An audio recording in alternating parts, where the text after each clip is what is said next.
Oke, sebelumnya Assalamualaikum warahmatullahi wabarakatuh. Terima kasih kepada Pak Rizal dan teman-teman semuanya. Di sini izinkan memperkenalkan diri, nama saya Nidal Ratika dengan NIM yaitu 1213561. Di sini saya akan mempresentasikan tentang proposal analisis fistokimia kopi robusta Kecamatan Air Hitam, Kabupaten Lampung Barat dengan variasi suhu dan lama penyampaian.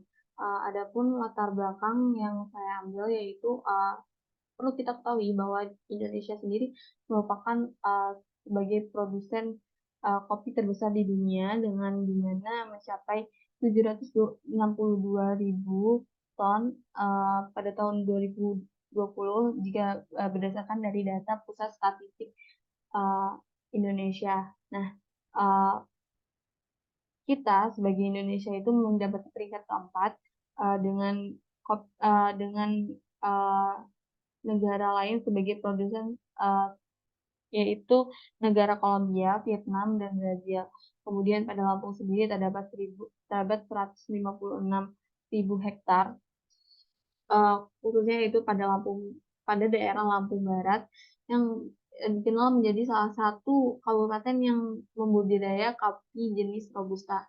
Nah, kopi jenis robusta ini diketahui memiliki ketahanan yang cukup baik terhadap serangan penyakit, rasa yang pahit, sedikit asam, dan mengandung banyak kafein jika dibandingkan dengan uh, kopi varietas lainnya. Nah, selain itu juga kopi robusta juga dapat tumbuh pada ketinggian 400 sampai 800 mdpl dengan suhu yaitu 21 sampai 24 derajat Celcius. Kemudian di dalam biji kopi juga mengandung banyak sekali jenis senyawa termasuk kafein, lemak, senyawa volatil, dan karbohidrat.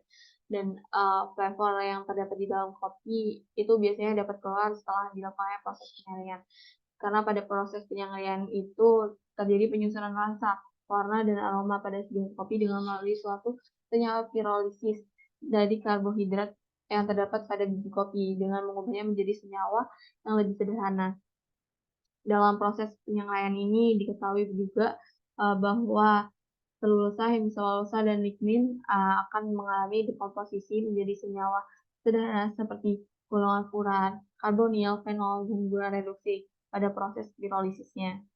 Nah, ada pun rumusan masalah um, yang saya ambil yaitu yang pertama yaitu bagaimana pengaruh suhu dan lama penyaringan terhadap karakteristik fisikokimia pada varietas kopi robusta di Kabupaten Lampung Barat. Yang kedua yaitu bagaimana perbandingan sifat fisikokimia varietas kopi robusta yang disangrai pada suhu dan lama penyaringan yang berbeda dari Kabupaten Lampung Barat. Kemudian untuk tujuan penelitiannya yaitu yang pertama untuk menentukan pengaruh suhu dan lama penyaringan terhadap karakteristik fisikokimia pada varietas kopi robusta di Kabupaten Lampung Barat.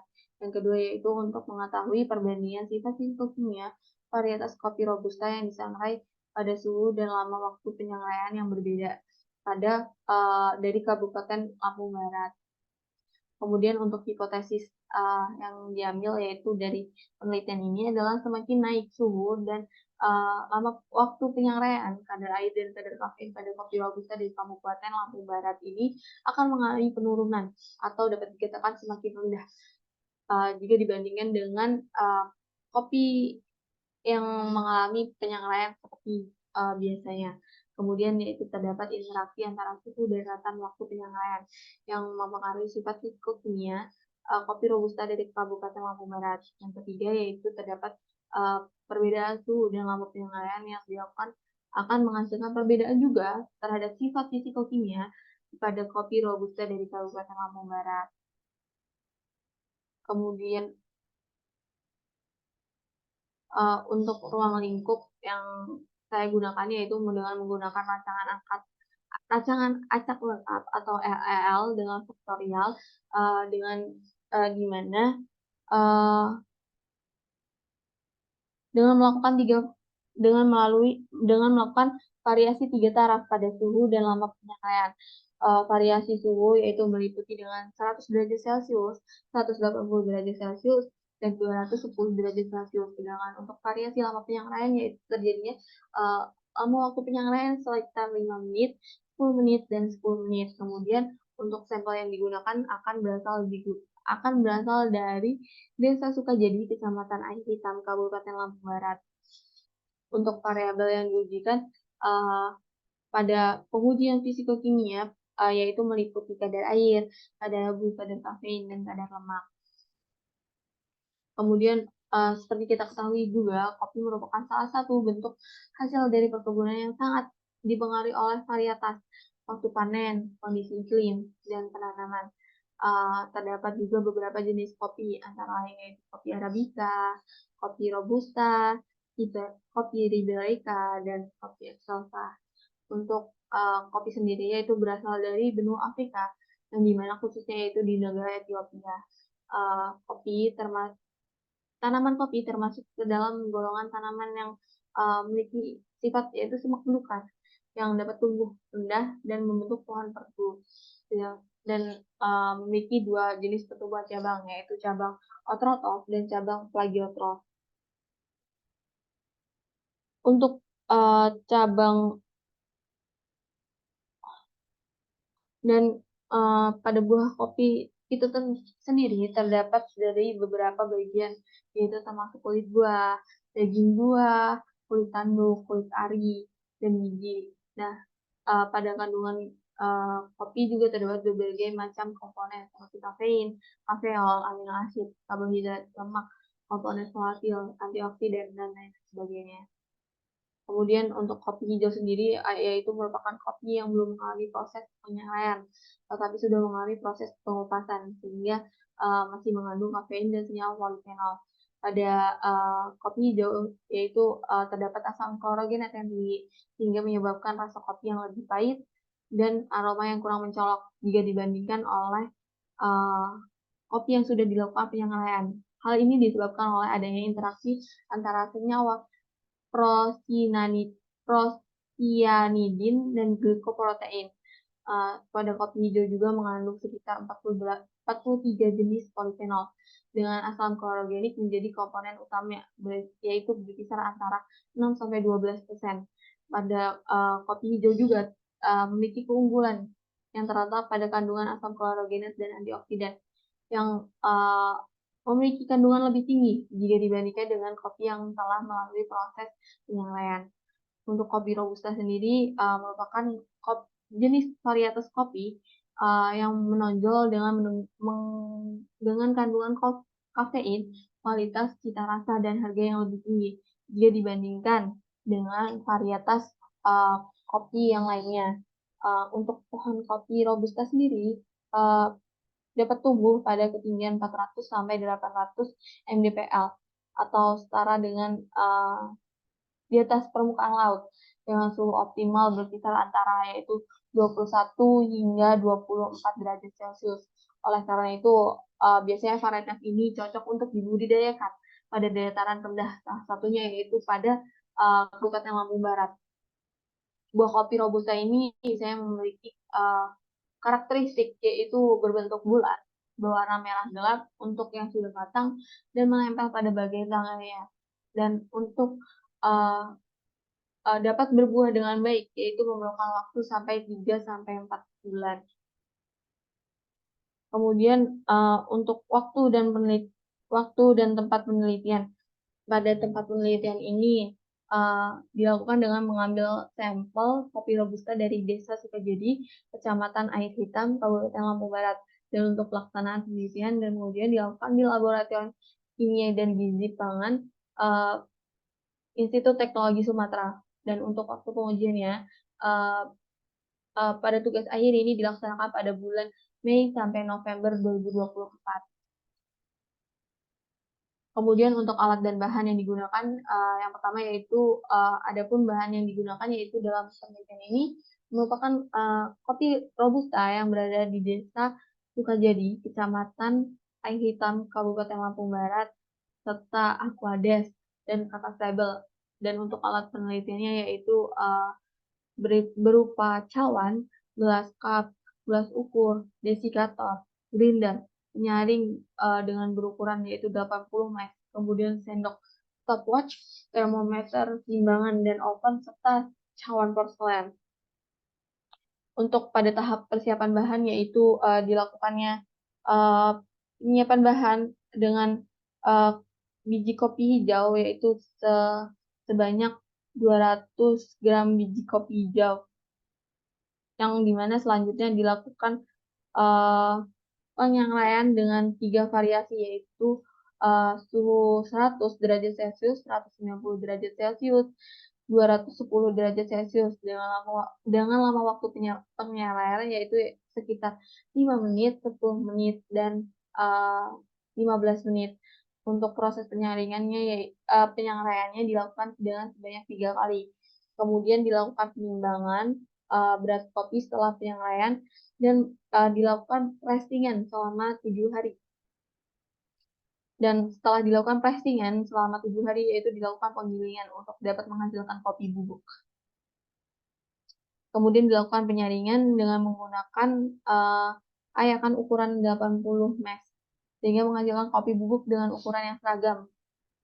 Kemudian untuk analisis kadar air, di sini saya menggunakan metode gravimetry oven dengan langkah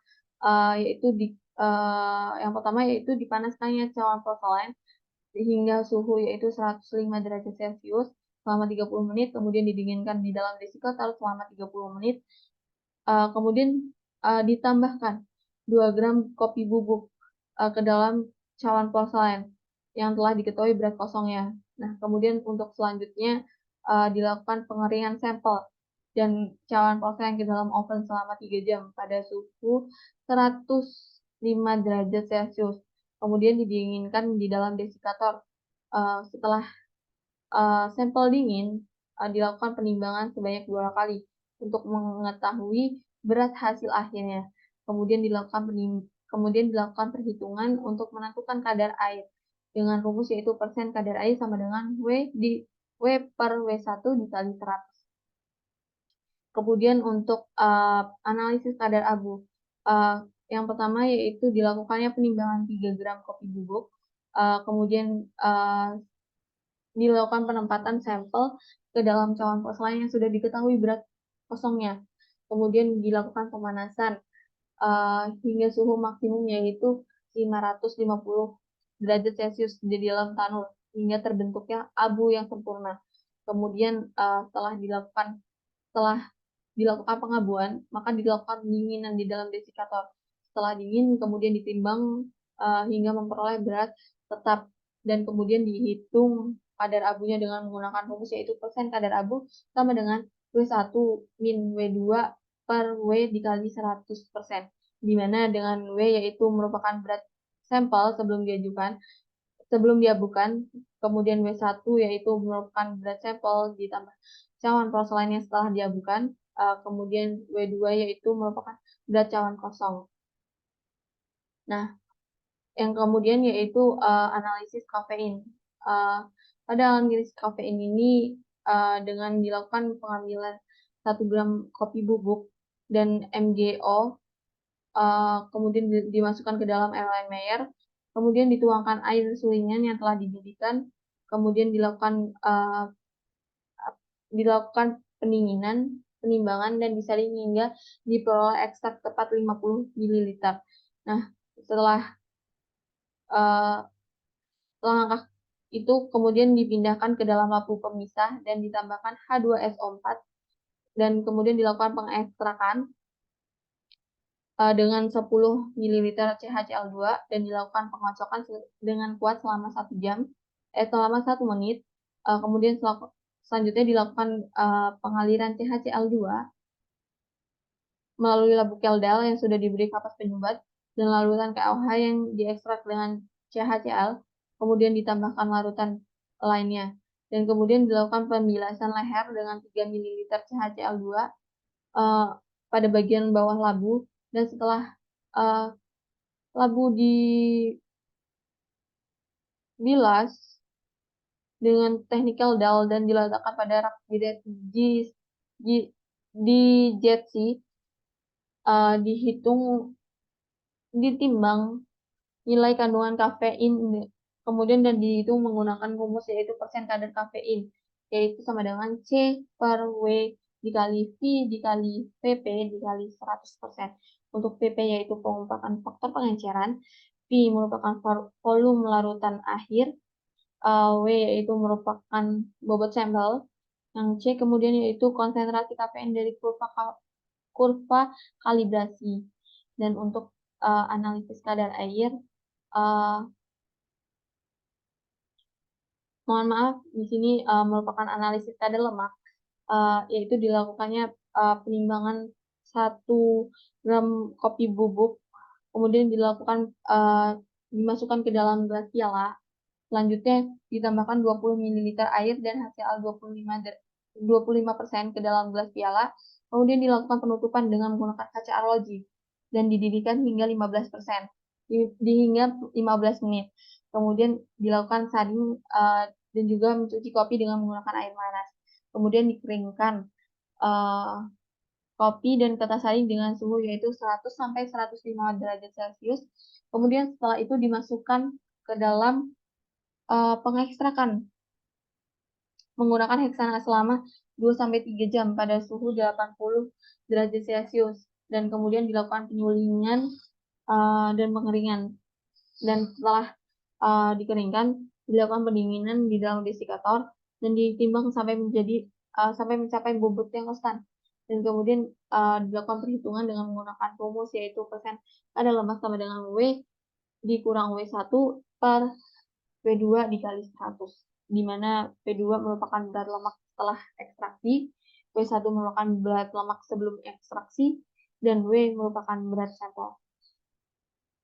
Kemudian untuk analisis datanya, yaitu jika berdasarkan dari data yang diperoleh, analisis yang didapatkan dapat digunakan dengan rancangan acak lengkap dengan 2 faktor faktorial yang diuji, yaitu suhu penyampaian dengan 3 taraf, 100 derajat Celcius, 180 derajat Celcius, 210 derajat Celcius, dan lama penyampaian dengan 3 taraf, yaitu 5 menit, 10 menit, dan 15 menit.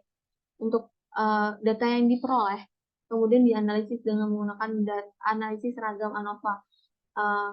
Dan apabila terdapat perbedaan yang signifikan di antara pelakuan yang dilakukan, maka dilakukan uji lanjutan dengan metode Duncan untuk menentukan perbedaan yang lebih rinci.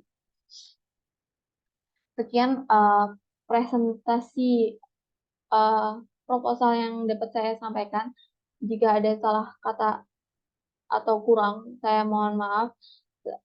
Saya akhiri. Wassalamualaikum warahmatullahi wabarakatuh.